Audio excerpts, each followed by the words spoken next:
Hey there. Just a quick little rant today.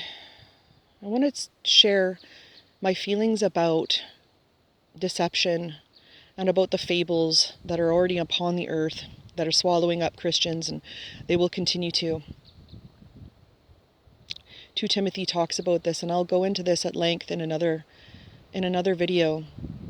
But today it's just me speaking my mind and my opinion. So in a prayer, I was told years ago that during these times coming of tribulation and of awe, there's going to be so much awe that takes place upon the entire earth because of the things that are happening in the sky and because of the things that are happening everywhere. And that awe and that confusion is going to lead people into doctrines and fables, and it's going to lead them to away from their relationship with Christ and the simplicity of the gospel. The sophistication of the delusion that's about to befall the entire earth is going to run quite parallel to the truth, but it will not be the truth. It will be very, very persuasive regarding what we are and where we came from and who created us. And the amount of knowledge that's going to come forth is going to be true and untrue, mixed again. And we know that you cannot drink from the cup of devils and the cup of the Lord, that he hates mixture. But that's what's going to happen, and that is what's happening. I believe personally that a lot of the ancient books that we were told were destroyed in Alexandria and such. Ellie, shh. Excuse my dog. I believe that there were books that were saved, that after the flood, that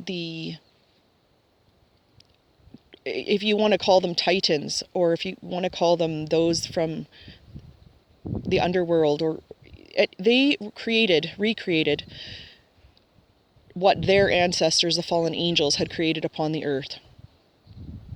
And those books, that knowledge was available. It will be available again. It is available. They've known this stuff for a long time. And what's going to happen is what Alice Bailey talked about with the externalization of the hierarchy. And there's going to be a revelation of the method. If you understand what this means, then you get where I'm going with this. Revelation of the method. So they are going to initiate the entire human race into ancient knowledge that is corrupt, ancient knowledge that is going to absolutely blow people's minds. And they will begin to believe that they are not of the Creator in the same sense that we in Christ know that we are. We in Christ know that Christ was the one that created everything in heaven and earth here. Or rather, we know in the book of John, it talks about how he created what is here. There's still some mystery around all of that. There's a lot of mystery. But what I'm getting at is that if you don't have the simplicity of the gospel, the simplicity of knowing the word intimately, the Old Testament and New Testament, you could so easily be deceived by what's coming. It's going to be so persuasive. And just even if you listen to the word, lay down, maybe have a rest and listen to the word, turn on the word, hear it, go through all the New Testament and all the Old Testament, and just really open your mind to hearing it for what it is, not from what the doctrines of men have told us it is. I see these fables coming. Like in prayer, I heard there are going to be people, Cody. It's going to be like flashing exit signs. People that you know, your friends, your family, fellow Christians, they're going to be running to these flashing exit signs that are fables in order to deal with their confusion, in order to deal with life, because life's going to get harder and harder. And in order to not have to face some of these truths about themselves and truths about others, they will turn unto whatever delusion they need to make themselves comfortable. Christ didn't live a comfortable life while he was in the body. His disciples didn't live a comfortable life while in the body. The flesh wars against the spirit, and I pray that my spirit overcome my flesh in all the ways that I could be deluded and be deceived. It's coming, folks. We are going to have a whole new paradigm, a whole new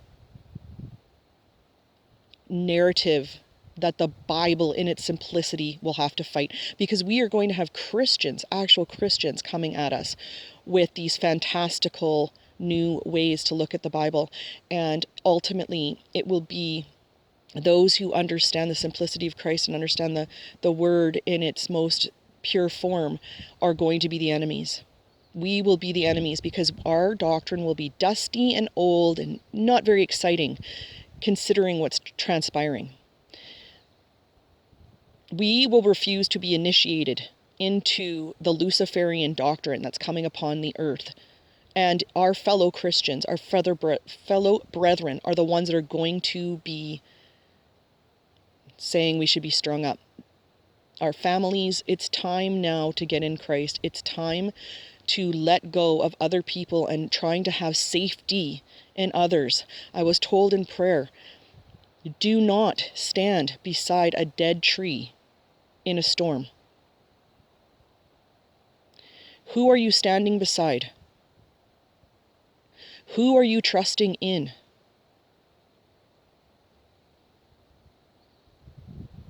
Trust in the Lord.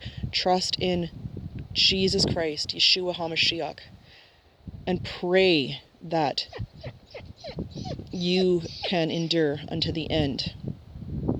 Take every thought captive. Make sure that helmet of salvation is on your head.